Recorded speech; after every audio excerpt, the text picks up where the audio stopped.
Hey, it's Dr. Troy here, Synaptic Chiropractic.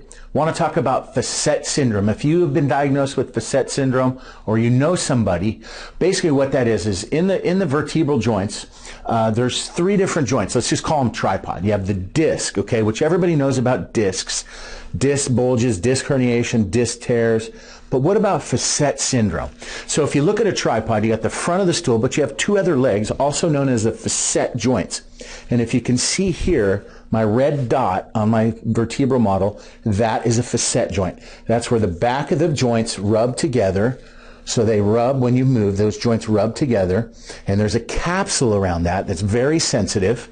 That's called the facet capsule. And so if this vertebra get out of alignment or they get injured or they're dysfunctional, over time, that can cause the disc to degenerate. But what does it do to the facet?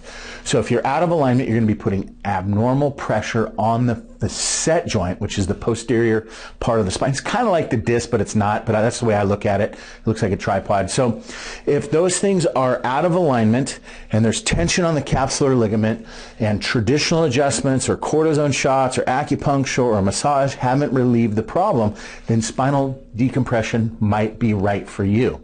So how do we know? Well, number one, we do an examination. If we have imaging, x-rays, we really like to see MRIs to determine which segment is most affected, if there's degeneration. We also correlate that with the exam to see if there's any neurological findings, muscle weakness, numbness, tingling, loss of sensation in your skin, loss of reflexes. So these are all signs that spinal decompression might be right for you to what? To get your life back on track. Because many of the people who have this have lost their quality of life, their ability to sleep, their ability to play with their grandkids or their kids, their ability to work, their ability to lift, to do yard work, things they love to do, wash the dishes. Well, not everybody loves to wash the dishes, but what I'm saying is if the facet joints in the spine are not functioning properly due to misalignment and even long-term degenerative effects, spinal decompression might be right for you. Call our office 360-260-6903 and we'll determine if spinal decompression traction is right for you.